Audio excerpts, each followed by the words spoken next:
साथियों नमस्कार। चैनल पर आपका स्वागत है। मैं प्रवीण सर। तो दोस्तों आज की क्लास में हम लोग पढ़ेंगे प्रयोगवाद और नई कविता और इसके बाद महत्वपूर्ण कवि एवं रचनाएं। ठीक है, तो चलिए सभी लोग जुड़ जाइए एक बार। साथियों नमस्कार। चैनल पर आपका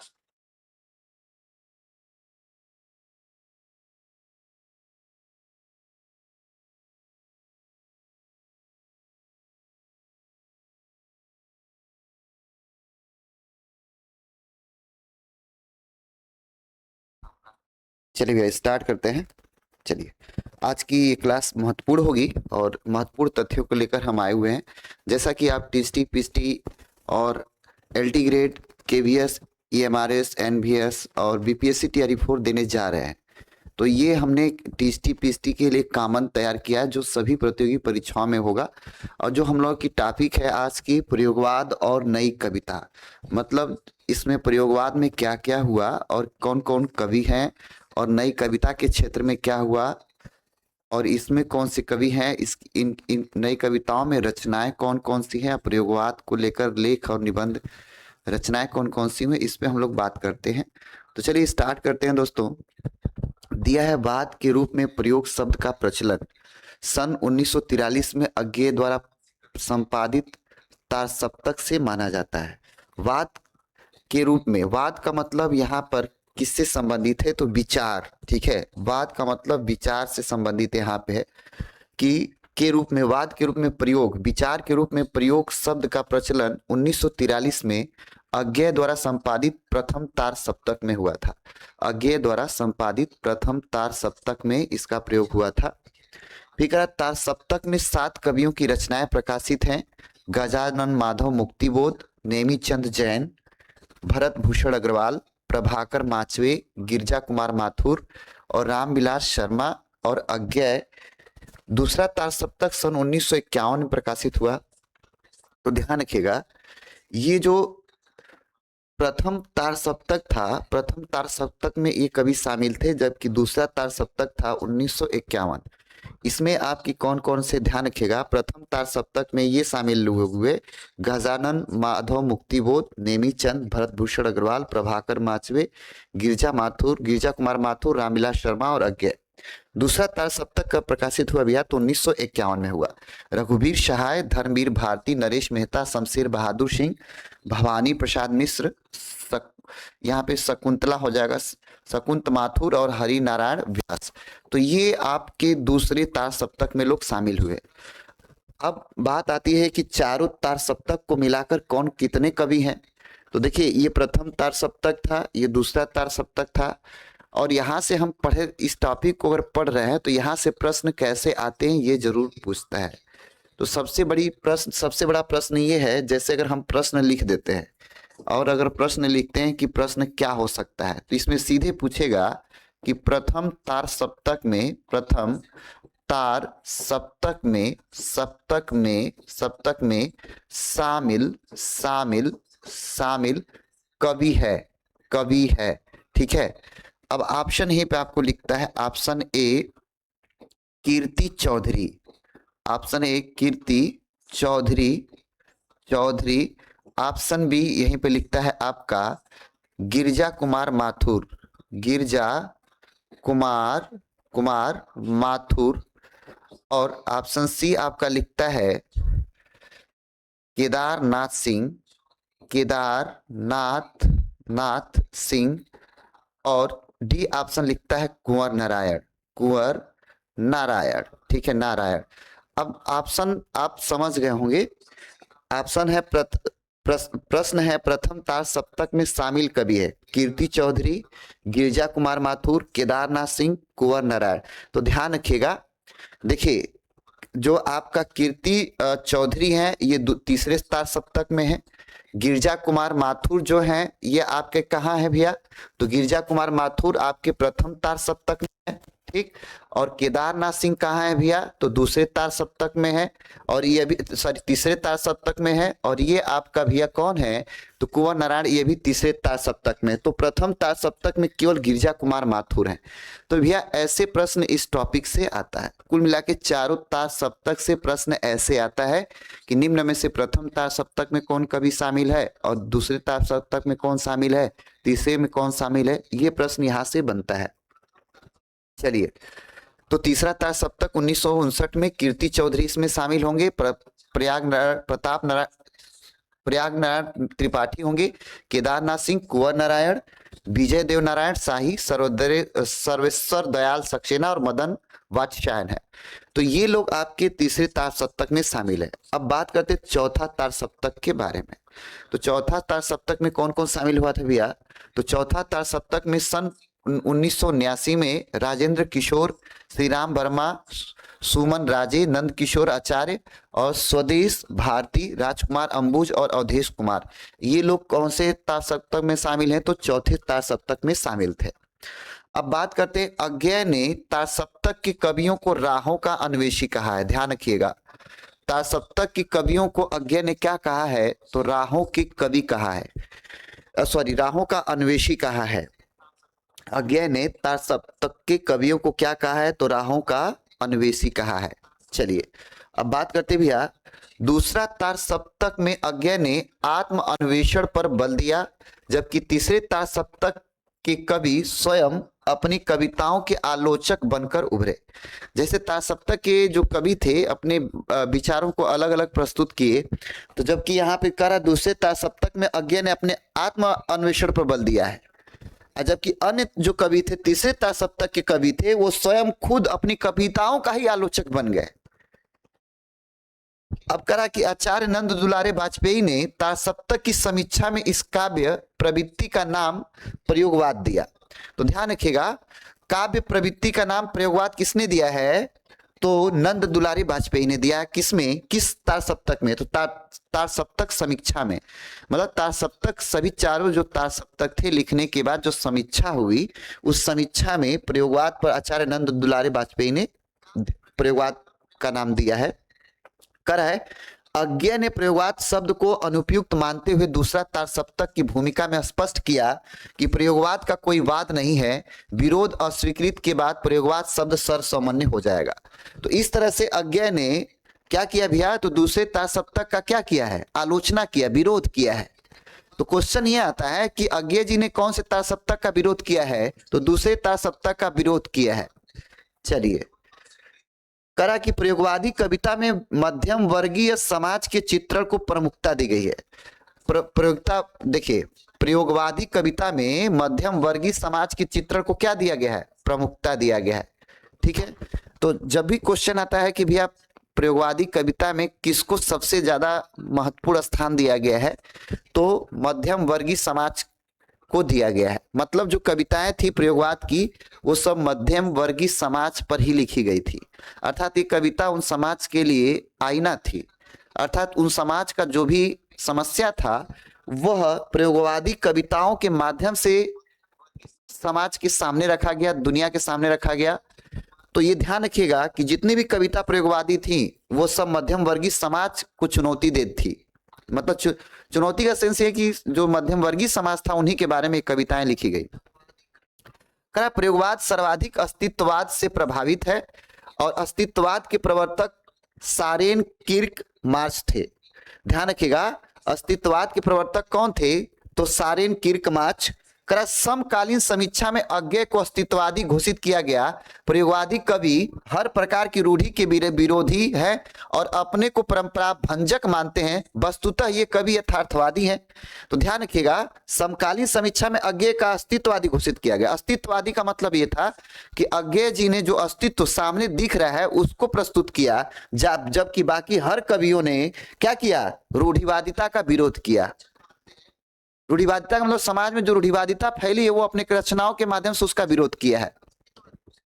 प्रयोगवादी कविता में बौद्धिकता का प्राधान्य है और यह क्लिष्ट प्रयोगों तथा असंबद्ध वाक्यों रचना के कारण दुरूह भी हो गई। दुरूह का मतलब यह है कि ज्यादा प्रचलित नहीं हुई।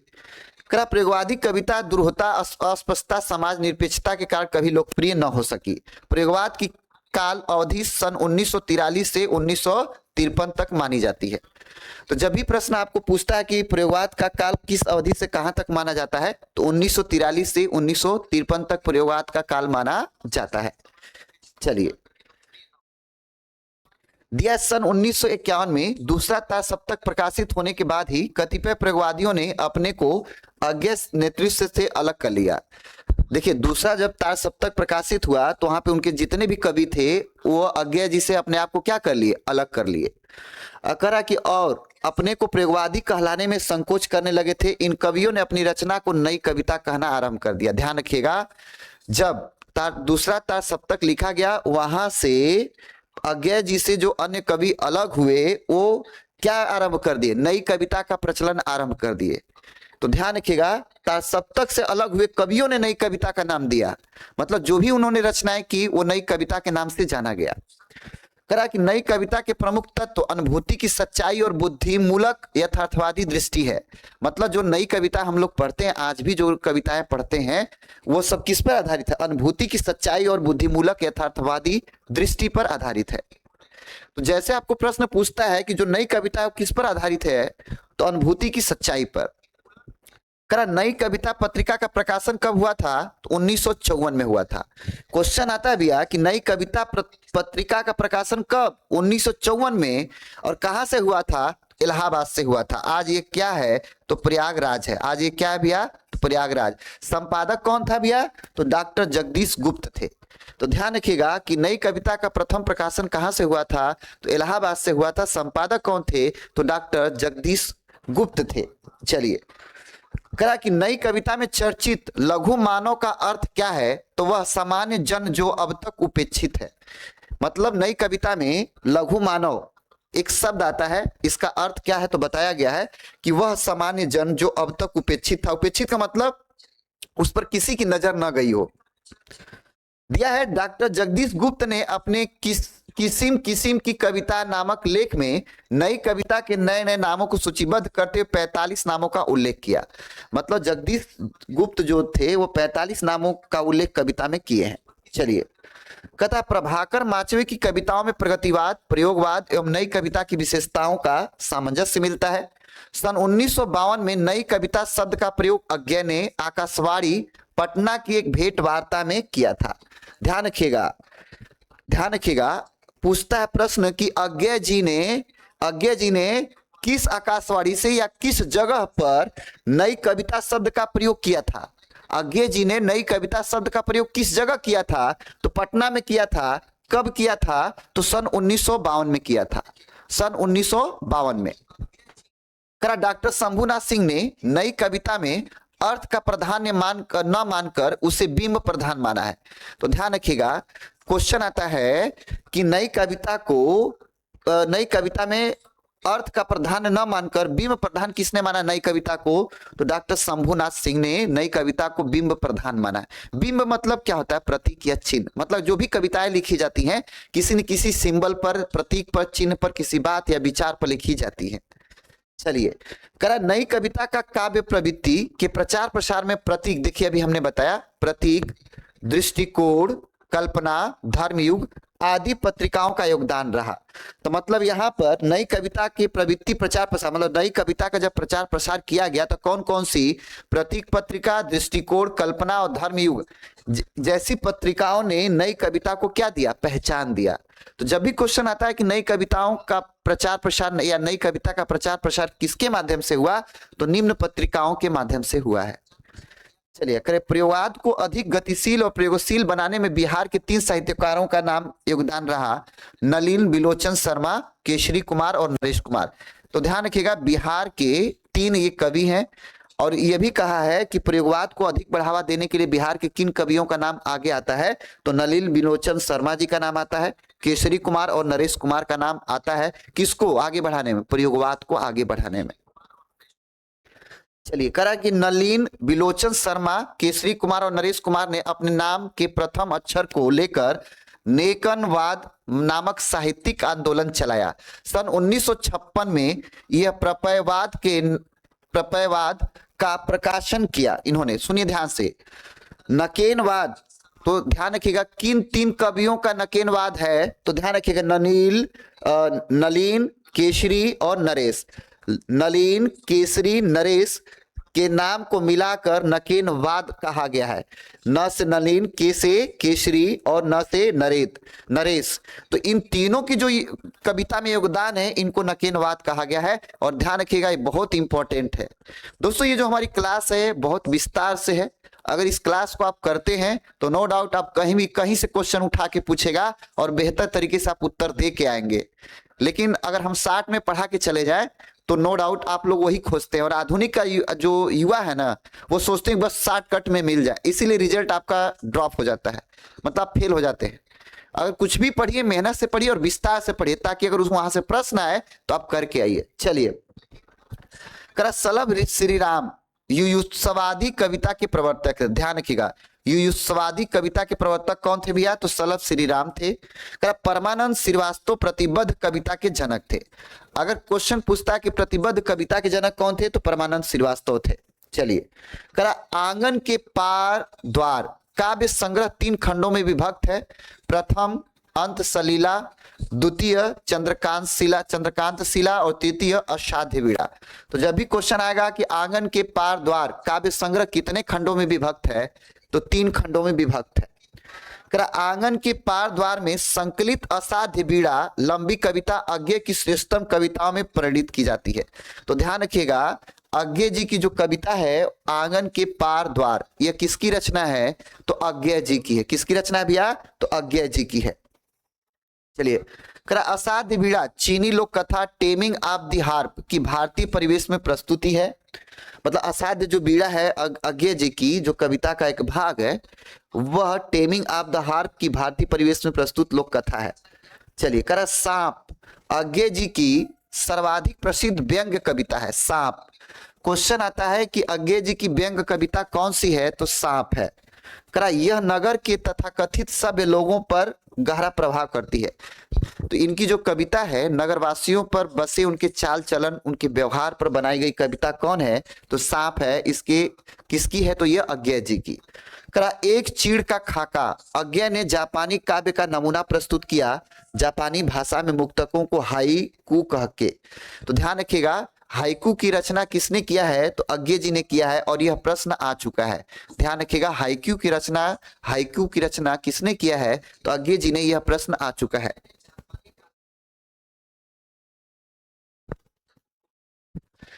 चलिए,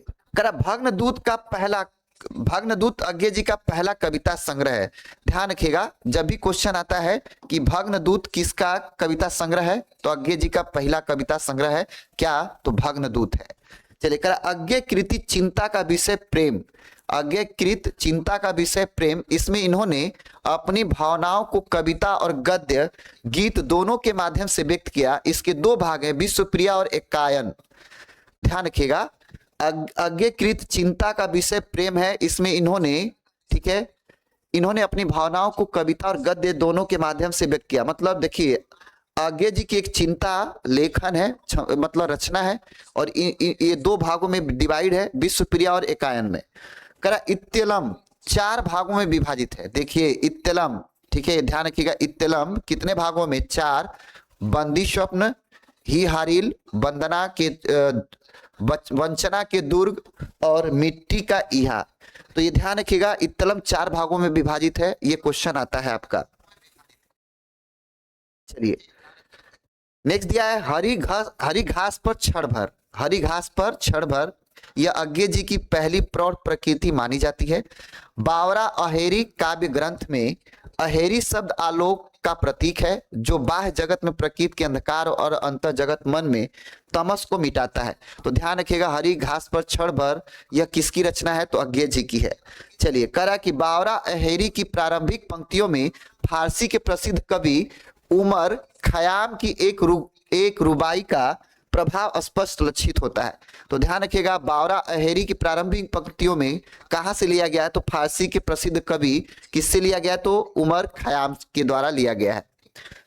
करा आंगन के पार द्वार में अज्ञा ने विराट जीवन और अनिर्वचनीय तत्व के साथ अपने मन का संबंध स्थापित किया। किसमें? तो आंगन के पार द्वार में। चलिए, करा कि शमशेर एवं अज्ञा दोनों ऐसे आधुनिक कवि हैं जो अंग्रेजी कवियों एजरा पाउंड और इलियट के अधिक निकट। मतलब अगर क्वेश्चन पूछता है कि शमशेर और अज्ञा किन दो अंग्रेजी कवियों के समकक्ष या निकट पाए जाते हैं, तो एक एजरा पाउंड होगा और एक टीएस एलियट हो जाएगा। तो ध्यान रखिएगा, इनकी तुलना शमशेर और अज्ञा जी की तुलना किस अंग्रेजी कवियों से किया गया है? तो एजरा पाउंड और इलियट से किया गया है। चलिए, अब आते हैं भैया प्रयोगवाद और नई कविता के कवि।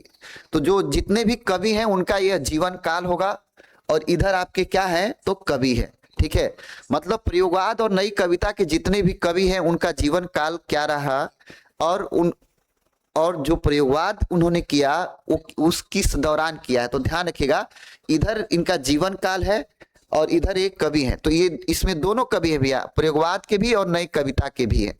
ठीक है, चलिए, पहला दिया गिरिजा कुमार माथुर। इनका ड्यूरेशन कितना है? तो 1994 इनका जीवन काल है, और इसी दौरान इन्होंने अपने कविता को मतलब आयाम दिया, अर्थात प्रयोगवाद और नई कविता का प्रयोग किया। गजानन माधव मुक्तिबोध 1917 से 1964 तक इनका कार्यकाल रहा है। भवानी प्रसाद मिश्र इनका है 1914 से 1985। शमशेर बहादुर सिंह का है 1911 से 1993। और वात्स्यायन अज्ञा जी का है, हीरानंद वात्स्यायन अज्ञा जी का है 1926 से 1997। प्रभाकर माचवे का है 1917 से 1991। धर्मवीर भारती का 1926 से 1997। विजय देव नारायण शाही का है 1924 से 1982। तो इस तरह से ये जीवन काल है इन कवियों का। आगे है सर्वेश्वर दयाल सक्सेना का 1927 से 83। भरत भूषण अग्रवाल का 1919 से 75। और रघुवीर सहाय का 1931 से 1986। धूमिल प्रेम कुमार धूमिल का है 1936 से 75। लक्ष्मीकांत का है वर्मा जी का 1922 ईस्वी। नरेश मेहता जी का 1922। और कुंवर नारायण का है 1927 से 1917। इन लोगों का डाटा उपलब्ध नहीं है भैया, ठीक है, ध्यान रखिएगा। करा केदारनाथ सिंह का जन्म 1934 में हुआ, इनका भी डाटा उपलब्ध नहीं है। रामदर्श मिश्र का जन्म 1924 में हुआ, इनका भी कार्यकाल का डाटा उपलब्ध नहीं है। चलिए, जगदीश गुप्त का है 1924 से 2001। तो ये थे भैया आपके जितने भी नए कविता के जो प्रयोग में थे। ध्यान रखिएगा, जो प्रयोगवाद और नई कविता के कवि थे ये टोटल गिने चुने कवि हैं। ठीक है, ये ध्यान रखिएगा, ये टोटल गिने चुने कवि है। चलिए, करा शमशेर बहादुर सिंह की रचनाओं में छायावाद, प्रगतिवाद, प्रयोगवाद तीनों का समान रूप से स्वीकृति मिली। क्वेश्चन आता है कि किस कवि में प्रयोगवाद, छायावाद और प्रगतिवाद मिलता है, तो वह शमशेर बहादुर की रचनाओं में मिलता है। ध्यान रखिएगा, शमशेर बहादुर सिंह की रचनाओं में क्या मिलता है भैया? तो छायावाद, प्रगतिवाद, प्रयोगवाद, ये तीनों की समान रूप से व्याख्या मिलती है, स्वीकृति मिलती है। चलिए, करा प्रगतिशील चेतना के कवि शमशेर बहादुर सिंह ने फ्रांसीसी प्रगतिवाद कवियों के प्रभाव में पर्याप्त प्रयोग किए, अतः उन्हें कवियों का कवि कहा जाता है। ध्यान रखिएगा, कवियों का कवि किन्हें कहा जाता है? तो शमशेर बहादुर सिंह को कहा जाता है। कवियों का कवि किसे कहा जाता है? तो शमशेर बहादुर सिंह को कहा जाता है।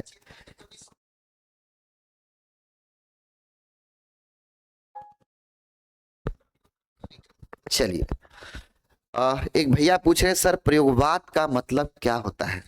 ठीक है, तो जितने भी कवि थे अपनी कविता या रचना में समाज के जितने भी कुरीतियां थी, रूढ़िवादी विचार थे, उनका अपनी कविताओं में प्रयोग किए हैं।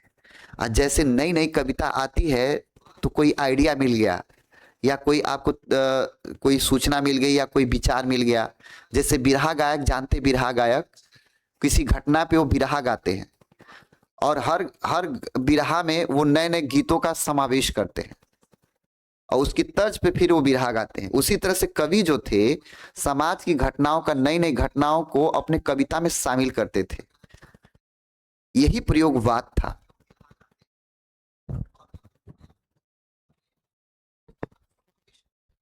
चलिए, शमशेर बहादुर सिंह ने अपनी पत्नी की रुग्ण और जर्जर दशा पर अपनी संवेदना का एक पीली शाम कविता के माध्यम से व्यक्त किया है।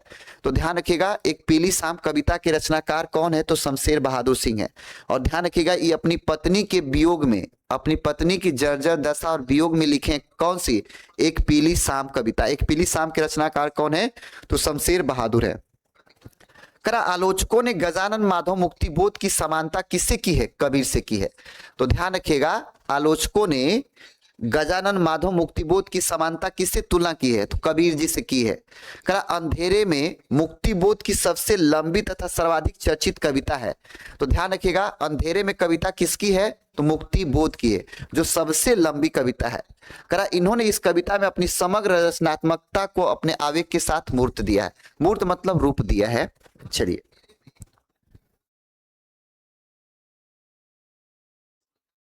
चलिए भैया, आगे करा कि अंधेरे में कविता एक स्वप्न कथा है एवं फैंटेसी है। यह फैंटेसी अंतर्दर्शन की एक ऐसी प्रक्रिया के रूप में प्रयुक्त है जिसमें एक स्तर पर साम्राज्यवादी, पूंजवादी और फासिस्ट प्रतिष्ठानों की गतिविधियों के रहस्य खुलते हैं और दूसरे स्तर पर बाह्य जगत और अंतर जगत की विषमता के संवेदनात्मक ज्ञान परस्पर आबद्ध है। करा मुक्ति बोध ने फैंटेसी को अनुभव की कन्या कहा है। ध्यान रखिएगा, अनुभव की कन्या किसको? मुक्तिबोध ने किसको कहा है अनुभव की कन्या? तो फैंटेसी को। कहा मुक्तिबोध की कविता तिलस्मी, एआरी, उपन्यासों की कथा की तरह अद्भुत चमत्कारों, भयावह चित्रों, डरावनी सूरतों और आतंक, दहशत आदि से परिपूरित है। चलिए चलिए, अब नेक्स्ट जो हम लोग का टॉपिक है भैया बहुत महत्वपूर्ण है। ठीक है, एक नेक्स्ट जो टॉपिक है बहुत महत्वपूर्ण है। लोग आते हैं, देख के चले जाते हैं वीडियो को, और अच्छी बात है। अगर आप अच्छी चीज पढ़ाएंगे तो लोग आके आपको देख के चले जाएंगे, वो पढ़ेंगे नहीं। कारण क्या है कि आज सभी लोग शॉर्टकट ढूंढता है, इसीलिए हिंदी में पेपर कठिन नहीं होता, जो परीक्षा देने वाले हैं वही कठिन हो जाते हैं। पेपर एकदम आसान आता है, लेकिन जो हिंदी में पेपर देने वाले परीक्षार्थी होते हैं वो खुद कठिन होते हैं। कठिन इसलिए होते हैं कि वो शॉर्टकट रास्ता खोजते हैं, और हिंदी साहित्य में कोई शॉर्टकट रास्ता नहीं है। अगर आपको विस्तार से एलटी ग्रेड निकालना है, टीजीटी पीजीटी निकालना है और रिटेन लिखित वाली परीक्षा निकालना है, तो आपको विस्तार से पढ़ना होगा। ठीक है, नहीं तो आप माफ कीजिएगा, आपके लिए एग्जाम नहीं है। चलिए चलते हैं। नेक्स्ट दिया महत्वपूर्ण कविताएं। एक तरफ यह कवि है और एक तरफ क्या है? कविताएं हैं। चलिए